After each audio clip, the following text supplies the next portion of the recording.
Segments of Discover the Power Within You by Eric Butterworth, dedicated to Charles and Myrtle Fillmore, and to the influence that their lives and teachings have had upon me through the Lengthened Shadow, the Unity School of Christianity, at Lee Summit, Missouri.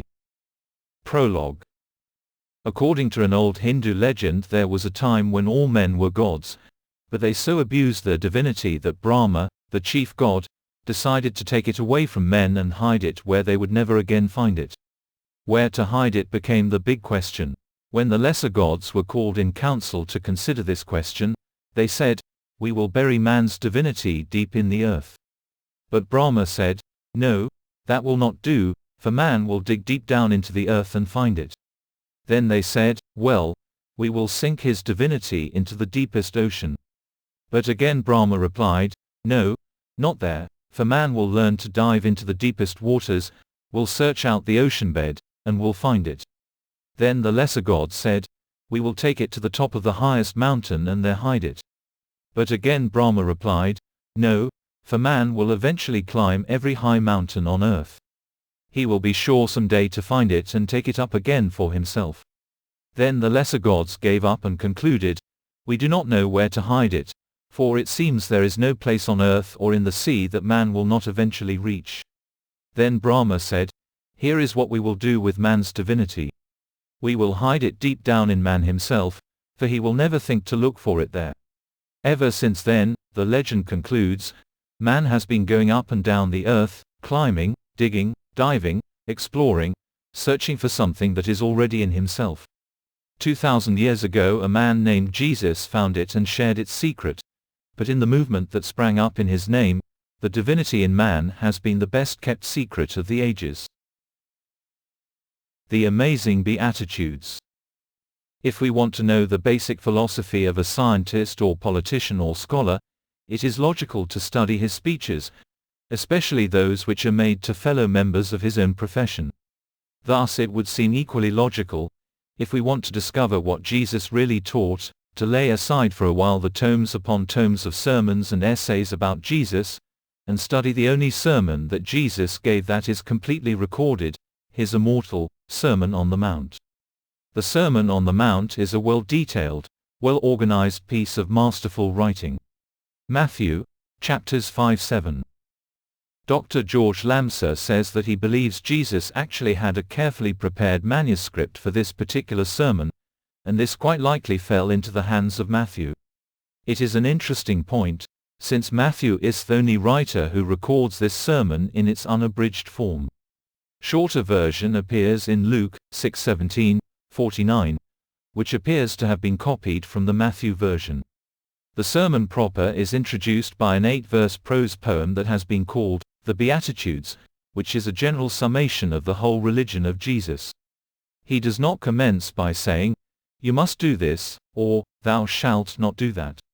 This was the style of the Law and the Prophets, which underlined conformity to external practices such as keeping the Sabbath and observing the Passover. Jesus speaks not of conforming, but of transforming. Paul reflects this ideal when he says, "Be not conformed to this world, but be ye transformed by the renewing of your mind." Rom. 12:2. The old order taught men what to do, but Jesus showed them what to be, how to think. Thus, the outline of his ideals is actually a series of attitudes of being, states of mind, clearly promising definite results that follow certain inner changes. Jesus taught no theology or doctrine. His teaching is simple, direct, and practical. All the complexities, the forms, the ceremonies, the ritual, the customs and the costumes have been added through the long years of the evolution of the religion about Jesus. Jesus did not authorize such things. Emmett Fox says, "Perfectly sincere men, for example, have appointed themselves Christian leaders with the most imposing and pretentious titles and then clothed themselves in elaborate and gorgeous vestments the better to impress the people in spite of the fact that their master in the plainest language strictly charged his followers that they must do nothing of the kind, but be ye not called Rabbi, for one is your master, even Christ, and all ye are brethren." The Beatitudes begin with the word blessed. It is an important word. To bless is to confer prosperity upon, to enrich. Thus blessed makes a wonderful promise telling you what will happen to you if you condition your mind to the full acceptance of these attitudes, in each case through the 8 Beatitudes. The blessed is a one-word definition of all the good that will come to you if you understand and live by these amazing attitudes of being. Blessed are the poor in spirit, for theirs is the kingdom of heaven. We have been a long time outgrowing the misunderstanding that has stigmatized this beatitude. Throughout the ages of Christianity it has been a virtue to be poor. Suffer patiently through your poverty today, for in some future heaven you will have your reward. This theme has prevailed throughout the teachings about Jesus, but it is a misunderstanding of the meaning implicit in these significant words. The root word that is translated spirit is more accurately and meaningfully translated pride. Poor in pride. Jesus says, theirs is the kingdom of heaven. But keep in mind that heaven, as Jesus uses the term, is not a place in the sky or a reward for afterlife. The word heaven comes from a Greek root that means expanding. Thus, Jesus is talking about the expanding potential within the individual within you. Heaven is the potential of the Spirit in you that is wrapped in your human nature. To be poor in spirit or pride means to empty yourself of the desire to exercise personal will in the quest for self-realization. You cannot storm the gates of heaven. You cannot achieve an understanding of God through the intellect alone. Scholars of all ages have spent innumerable hours trying to rationalize or intellectually define God. No one has ever succeeded. History records that a group of theologians debated once for days about how many angels could dance on the head of a pin. This was an earnest though misguided attempt to find God through reason. Blessed are the poor in pride. Blessed are they who can let go of the attempt to understand intellectually, who accept the deep things of spirit as a little child. Blessed are they who are teachable, open-minded, receptive to the truth, willing to renounce preconceived opinions and prejudices and entertain a new concept of life. If you go to college today and you want to understand the new science of the universe in the light of what has developed in the atomic age, you will have to relinquish a lot of ideas that you may have learned as facts in high school chemistry or physics 25 years ago. In other words, before you can actually understand what is being taught, you must be teachable. You must be poor in pride. You must be willing to say, I don't know the answer, but I am willing to learn. This is not an easy attitude of mind. To really know the truth means so much more than knowing about the truth. You may read many books and take many courses of study. You may even acquire a fine intellectual grasp of metaphysical principles. But to know the truth you must keep on, beyond the end of the book, beyond the conclusion of the course of lessons. You must keep on until you catch on. It is not something you come to, but something that comes to you. It is an inward revelation. A rich young man once came to Jesus wanting to be a disciple. Jesus told the young man that he must sell all his possessions and give to the poor and then come back and join the group. We are told that the man turned sorrowfully away because he had great possessions. This is a sad story. The young fellow just didn't understand. Jesus didn't mean that one must be poor to be a follower of truth. Jesus referred to possessions of the mind, mental baggage. And the young man was loaded with them. His problem was not his possessions of intrinsic worth, but his mind full of false values, including the notion that riches were the key to his security. In a very real sense, he did not have great possessions. Great possessions had him. Jesus was simply testing the young man to see if he was ready to walk the path of discipline of mind and spirit. If he could have renounced his wealth, he would not have had to do so. That he would not, indicated that he could not enter into the higher dimension of spirit. It is a sad and sobering story with deep personal implications. Blessed are the poor in spirit, who are receptive to the flow of good through them and who acknowledge God as the source. Theirs is the kingdom of heaven. They will actually release the imprisoned splendor of the depths within themselves. So, here is the first attitude of being put in the form of an affirmative treatment. I am open and receptive to the inflow and the outpouring of all there is in God. Blessed are they that mourn, for they shall be comforted. This has usually been interpreted to mean, you are richly blessed to have the tragedy and sorrow now, because your reward will come in a future heaven. I always feel saddened when I read or hear words of comfort for people who are ill which say that, it is your business to be ill, your appointment from heaven, and that there is no other way to heaven except suffering. And the sad part is that these thoughts are given in the name of Jesus Christ. But this is not at all what Jesus had in mind in this beatitude. Jesus is not saying that it is necessary for man to sorrow or to experience tragedies, for there can be no sorrow or sense of tragedy to one who understands the dynamics of his own innate divinity. One who truly knows himself will not fall victim to sadness or grief, for he will always be the master of himself in every circumstance. Nevertheless, sorrow and trouble, brought about by wrong thinking, can be useful. Many people refuse to open their minds to the truth until they are backed against the wall, until they are driven to their knees. In this instance, the sorrow may be a good thing, for a blessing may well spring from the fact that in the desperation of their sorrow they are willing to let go. Jesus is telling us that there are two ways by which we may come into a knowledge of the truth and experience the releasement of our inner power. 1. We can be poor in spirit, and simply let go instantly with the receptivity of a little child, and let our Christ self express, or 2. We can resist the truth of our divinity until our life is devastated by the fruits of wrong thinking, such as sickness and sorrow and failure. Then in these experiences we may find our self-will broken down and replaced by a new desire to reach for the absolute truth of God. So, Jesus is saying, the man who sorrows is fortunate, for in his sorrow, he may come to experience God's presence in his life. It is not true that God sends problems to man, nor that man cannot find the heaven of fulfillment without challenges. However, the human of us tends to settle into ruts and routines and to resist the growth demanded by the expanding potential of our own divinity.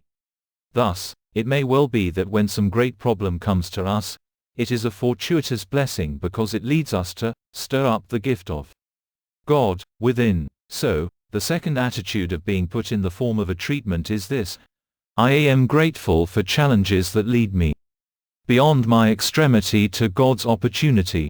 Blessed are the meek, for they shall inherit the earth.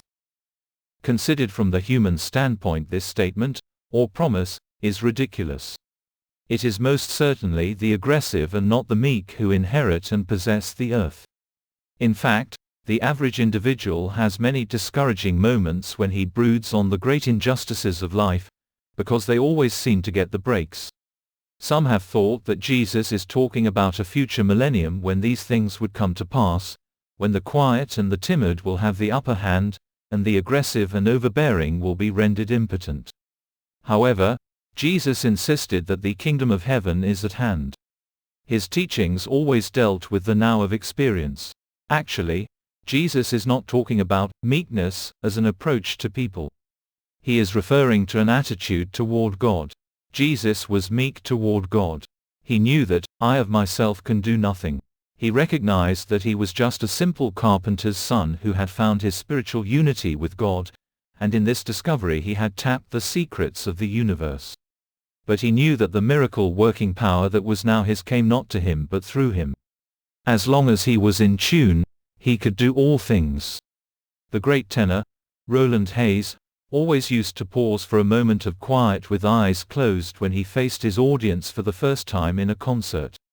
He was once asked by a reporter what he was doing. A humble man, Hayes was hesitant to reveal his secret. But eventually he admitted that he was praying. When asked what he prayed about, he replied, I just get quiet and receptive and say, O Lord, blot out Roland Hayes that the people may hear only thee. That is the meekness that compels God. The Greek word, praeis, which we translate meek, has the connotation tamed, from the standpoint of harnessing that which is wild and unrestrained. Niagara Falls is an example of raw and unrestrained power. Tremendous forces are involved as the Niagara River dashes madly over the falls.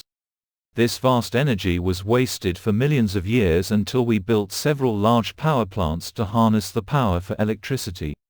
Today the falls have been tamed, as the water turns great turbines to generate electricity for many eastern cities. We have become very dependent upon electricity, as the power blackout of 1965 verified. So the meekness of Niagara Falls has inherited the earth. Meekness is a sensitiveness or surrender of consciousness to the influence of something. When Jesus says, "Blessed are the meek," he doesn't mean a surrender to people, but to God. The best conductor of electricity is the substance that is least resistant to the flow of the electric current. Likewise, the best conductor of divine power is the person who is non-resistant to the flow of divine power. This attitude comes from a conviction that God is always the answer to human needs, and a willingness to submit wholeheartedly to the flow of the Spirit in and through us. The man who is fighting for his rights is working in the wrong way. The only way to be sure that we get our rights in life is to plug in and let the divine activity of light and love express through us to do things in the right and perfect way at the right and perfect time. The artist, the composer, the scientist, the researcher, all demonstrate this attitude of meekness toward the law, toward the inner source of ideas. Einstein said that great ideas came to him after he had relaxed and ceased from strenuous search for his objective. The meek or receptive mind invites God ideas. The meek consciousness is not self-centered. It is God-centered. It is humble in the recognition of human limitations but confident in the conviction of divine resources. And it is not afraid of public opinion or of resistance, not even of failure. Because success to this person is not a matter of public acceptance but of God acceptance. However, true meekness is not a show of humility or arrogant self-abasement to attract attention. When Thomas Mann was visiting America for the first time, one of Hollywood's literati abased himself before the novelist, emphasizing that he was nothing, a mere hack, his work not to be mentioned in the same breath with that of the master. Mann listened with infinite patience and courtesy, but when the party was over, he turned to his host, an old friend, and said, "That man has no right to make himself so small. He is not that big. Realize that the great source of wisdom is intuition, the great source of vision is insight, the great source of power is innate spiritual power. Work diligently to get this consciousness of meekness, which is the taming or harnessing of your inner potential, and you will become a master in your field. You will inherit the earth." Now, let us reduce this beatitude into a beatitude. Let us affirm, "I am in tune with God. That which is God-inspired and God-directed shall prevail. Blessed are they that hunger and thirst after righteousness, for they shall be filled." It is important to remind ourselves over and over in our study of the Gospels that Jesus is dealing with but one thing, states of mind. As used here, the word righteousness simply means right thinking. We have held a lot of fuzzy attitudes about righteousness. We have thought this refers to living by a religious code, going to church, carrying a prayer book under our arm, doing all the things that pertain to a formal acceptance of religious beliefs. It is unfortunate that religion for many is one grand cliché, and its practice is the repetition of pompous platitudes. This is a far cry from Jesus's concept of righteousness. Jesus deals with attitudes and not platitudes. It is right attitudes that make the successful man. It is right attitudes that make and sustain good health. It is right attitudes that enable a person to overcome alcohol or smoking or overeating. No matter what your need, you can be transformed by the renewing of your mind. A right attitude is the key to any desired good. But Jesus is saying, you must be hungry. You may desire healing and you may be affirming life and wholeness for yourself. But you must hunger and thirst for health. Want it to the exclusion of all else. Want it enough to let go of your feelings of self-pity and the satisfaction that comes through the sympathy and attention of others. Often it is said of an athlete, he is not hungry enough. By this it is meant that he is not living up to his best, not giving peak performances because he has become satisfied, complacent, and indifferent. It is not always the strongest or fastest or best that wins in athletics, but the one who has the greatest desire. To hunger and thirst for righteousness is to want to be helped and healed to the extent of renewing the mind. If a person is in the gutter, the only way he can get out of the gutter is to look up and reach for something higher. He can be helped. He can rise out of the gutter of life, But first he must begin thinking out of the gutter thoughts. This is true at every level of human experience. If a person is ill in mind or body, before he can get out of the experience of sickness, he must begin to think out of it.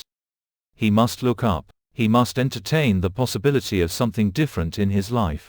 He must desire it enough to reach for it, and reaching is actually accepting. The story is told of a mystic teacher of India who used an interesting technique to impress his students with the importance of the hunger and thirst for righteousness. He would take a student into the river, plunge his head under the water and forcibly hold it there until his lungs were fairly bursting. Finally, after letting him up, the teacher would ask, "What were you thinking about? What did you want more than anything?" The student would always reply, "Air. I wanted air." The teacher would say, "And when you want God as much as you just wanted air, you will be filled." The fundamental idea of Jesus' teaching is that man is essentially a divine creature. The potential for wholeness is forever with him and within him. Thus help and healing are not dependent upon some special act or will of God. They are a matter only of man's faith and vision, his desire and acceptance, his hunger and thirst after righteousness. If men fulfill their part, the promise is they shall be filled. So, here is another vital attitude of being to be built into our consciousness.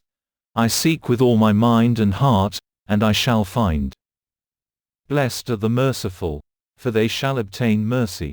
This attitude reveals the law of consciousness. If you want to be loved, you must love. If you want friends, you must be friendly. If you want just treatment, be just. Life is lived from within out. You may not always be able to change the world about you, but you can change your thoughts about the world, and when you do this, you change your world, which is a world of your thought. This is a hard lesson for most of us, for we are not conditioned to believe that we can solve our problems with people and with the world by an inner adjustment. We are inclined to think, if my wife would just stop nagging, if my boss would just give me a break, if the weather were not as bad as it usually is, if this or that or the other would happen, then I would be happy. Jesus is emphasizing that what comes to you is what your consciousness has drawn to you.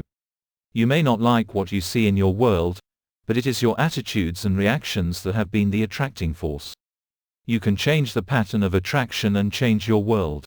This is why Jesus later says, "Love your enemies and pray for those that despitefully use you, not because they deserve it, but because you must take a step up in consciousness to evoke the higher working of the law." As long as you have an enemy, you also have enmity. We may debate whether the enemy caused the enmity or the enmity drew the enemy. But that all becomes academic.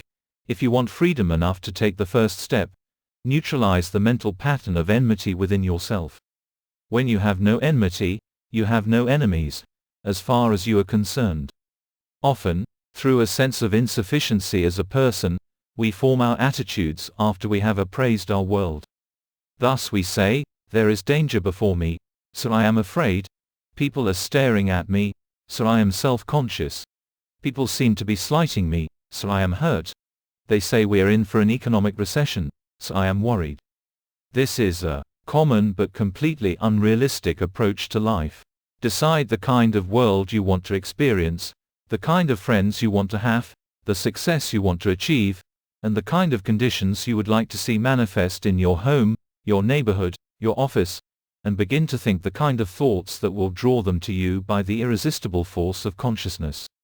And the wonderful corollary to this law is that when you build a consciousness of love and justice and friendliness and peace, you no longer look for or identify with any apparent enmity or injustice in others. You actually walk in a magic circle of protection. You draw the best kind of people to you, and you draw the very best from all the people with whom you associate. Let us build this attitude into our consciousness. I keep my thoughts centered upon only those things that I want to see manifest in my life.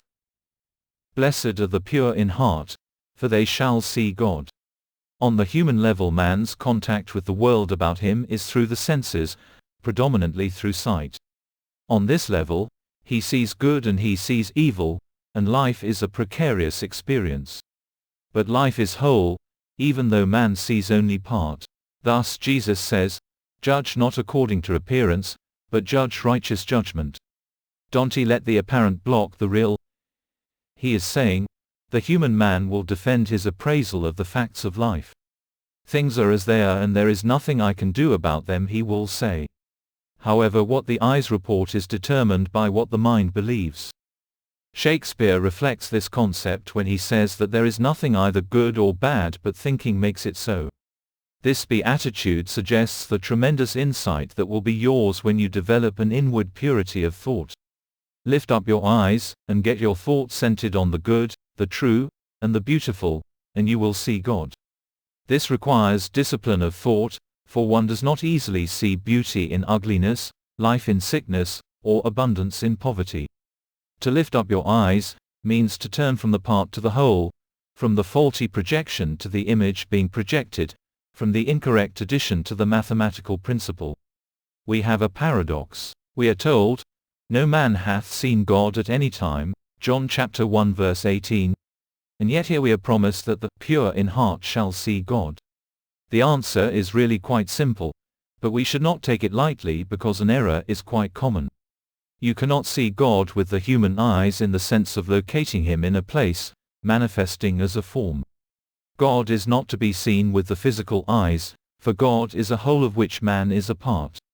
Every part is a manifestation of God, an expression of infinite mind, an animation of God life, an activity of divine substance. So every part contains the essence, and thus the potential of the whole. If man is conscious of the whole within himself, then he is whole.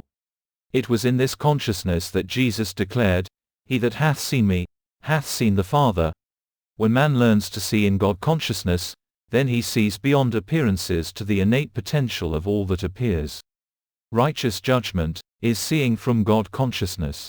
And this is the meaning of, "Blessed are the pure in heart, for they shall see God." When you are pure in heart, when you are unalterably convinced that there is only one presence and one power, God, the good, omnipotent, then you see God everywhere, you see good everywhere. However, you are seeing things, not as they are, but as you are. This, seeing, is an insight which influences the outlook. The physical eyes are no longer organs of sense impression. They become channels for the expression of inner power. Seeing becomes an actual projection of God power, a power of blessing. When you are pure in heart, when you are established in spiritual principle, you view all things from God consciousness. Jesus saw God, or good, in all men. He refused to settle for the belief in the partial man of sin or weakness or affliction. From God consciousness, he saw the whole man within the part, and this seeing was the key to his healing power. Man is not in the world to set it right, but to see it rightly, and right seeing is the passport from illusion to the heaven of accomplishment. If you want to change the world, or to be an influence for such a change, you must begin within yourself by changing the way you see the world. Get back to the principle, a whole universe, a whole man. See in this purity of consciousness, and you will project a healing or wholesome power. Many preachers focus their vision upon and week after week preach their sermons about sin and evil. The church would do well to embark upon a new evangelism, based upon the omnipresence of God, the good, and the practice of viewing life from the highest rather than the lowest point of view. People need to be trained to develop a spiritually oriented insight that will lead to the positive, creative, and loving outlook. When enough people get this training, and develop the ability to see from God consciousness and to project this consciousness by seeing the depth in every experience and dealing with the highest in every man, then we will soon begin to progressively unfold the millennium of heaven on earth. This is a tremendously important beatitude. Let us put it into a usable affirmation for self-treatment. I see the world not as it is but as I am, and I am in spiritual unity with God. Blessed are the peacemakers, for they shall be called sons of God. This is an important key to the potential God power in man. Man is a spiritual being, a true child of God in spirit, but he only becomes this in fact and expression when he is attuned to the infinite and expresses his God potential of love and peace. This calls for much meditation and scientific prayer, the diligent conditioning of the mind to the accepting and releasement of the dynamic God potential within, Man has so long functioned on the level of his humanity, it is difficult for him to acknowledge anything greater in himself. He may say he believes in God, but it is a God out there, to whom he gives prayerful obeisance. He really doesn't expect any divine intervention in human needs, because he has not really believed in God in himself. This is why there is such an urgent need for Jesus' revelation of the divinity of man. Man needs to know that he can resolve his deep frustrations over prolonged pleading to the unresponsive heavens for help. There is help for him beyond the end of the rope. This help comes not to him, but through him. In other words, as a scientist recently put it, maybe God will work a miracle for us if we don't make it too hard for him. There is a miracle working power within every man, but we must condition the mind to receive and express it. The peace that we desire and need in the world is that which passeth understanding. It cannot come by treaties or agreements, or by wars and boundary lines. Peace can only come when men become receptive to it and become peacemakers in the process of expressing it from within. Now, there is an important key in this beatitude that must not go unnoticed. The peacemakers are not only called sons of God. That is the result that comes later. The first step is, they must call themselves sons of God. This is the action step. Call yourself a child of God. Affirm for yourself that you are divine in potential. Declare for yourself, I am a spiritual being with the potential for peace and harmony and overcoming within me at all times. I am a radiating center of divine light, life and wisdom. In this way we keep the light turned on. Call yourself a child of God, and believe it, and you become a true peacemaker. It is not a thing you have to do in the world around you. In the most dramatic way, the world around you will be changed, in the twinkling of an eye, as you change. An electric light doesn't have to go out into the room and try to sweep away the darkness. When the light is turned on, the light radiates and the darkness disappears. It is as simple as that, but it is not easy. So let us work to build this beatitude into our consciousness so that we may take our place in the world as bringers of light rather than as purveyors of darkness. I am a child of God and I act like one. I am a radiating center of peace and love. Blessed are they that have been persecuted for righteousness' sake, for theirs is the kingdom of heaven. Blessed are ye when men shall reproach you, and persecute you, and say all manner of evil against you falsely, for my sake. Rejoice, and be exceeding glad, for great is your reward in heaven. For so persecuted they the prophets that were before you. At first reading this would seem to be completely inconsistent with Jesus' beatitudes up to this point. And certainly a literal acceptance of this has led thousands of people down through the Christian centuries to accept martyrdom with a kind of stoic passivity. Fortunately, this is not at all what Jesus had in mind. Now we might as well face it, there are challenges to living the right or righteous way. A youngster who is ridiculed by his less principled friends because he will not engage in petty thievery is being persecuted for righteousness' sake. A woman is required to engage in certain practices by an unscrupulous employer. She refuses and is summarily dismissed. She is being persecuted for righteousness' sake. However, there is a deeper and more meaningful application of this beatitude. The emphasis is on attitudes. It deals with our thinking. The persecution takes place within our mind, and the persecutor is an errant thought of our own mind. Whenever you set a course of righteousness, or right thinking, when you begin a program of discipline and self-restraint, you will invariably run into the crosscurrents of your own static thoughts. In physics, to move something that is still or to stop something that is in motion, you must overcome inertia. The inertial force holds a thing in rest or in motion until it is acted upon by an external force.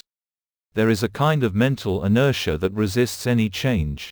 For even the effort to improve your life will necessitate coming to grips with the states of mind that have directed the kind of life you are now experiencing. Paul undoubtedly was puzzled over this mental inertia when he said, "For the good that I would I do not, but the evil which I would not, that I do. For I delight in the law of God after the inward man, but I see another law in my members, warring against the law of my mind, and bringing me into captivity." Rom. 7:19, 22, 23, AV. And Jesus experienced the challenge of mental inertia in the account of his struggle with Satan in the wilderness. What is temptation but the inertial pull of limited states of consciousness resisting the upward reach of man's higher aspirations? Jesus had caught the ideal of the divinity of man, and he had set his course in the direction of personal fulfillment. But Satan, the human consciousness of Jesus, was saying, "Don't be foolish. You have fabulous powers by which you can control the world. You can be rich and powerful." But the external force of Jesus' unshakable faith and vision overcame the inertial pull of the human man. He said, "Get thee behind me, Satan," Matt 4:10. So now, when Jesus says, "Blessed are they that have been persecuted for righteousness' sake," he is saying, there is nothing wrong with being tempted within yourself. It is a sign that you are growing. You are reaching for greater things even if the human man is pulling to keep you in lower things. The completely negative person is not tempted. There is no need for temptation, for he is constantly involved in negation. Wherever there is temptation, there is aspiration. Wherever there is a conscience over human weakness, there is an evidence of an awakening divinity. The chances are very likely that when you take your stand in truth, and launch into a program of self-improvement by self-realization and the disciplining of your thought, you will experience the slings and arrows of human consciousness pulling against you. Jesus is saying, don't worry about this, and by all means don't fight it. You are blessed because the persecution represents the first reaction to the external force, and that force is of divine origin. Greater is he that is within you than he that is in your world, John chapter 4 verse 4. Jesus is saying in this beatitude, you have put your hand to the plow, so do not look back. You are on the way, and the inward persecution of the warring thoughts of human mind prove it. Press on past the inertial pull of your humanity to the releasement of your divinity. This is a great and most important beatitude. Let us give some serious thought in self-treatment to this affirmative restatement of this final preparatory attitude of being. In my quest for truth I press on past my humanity to a deepening awareness and an increasing releasement of my potential divinity.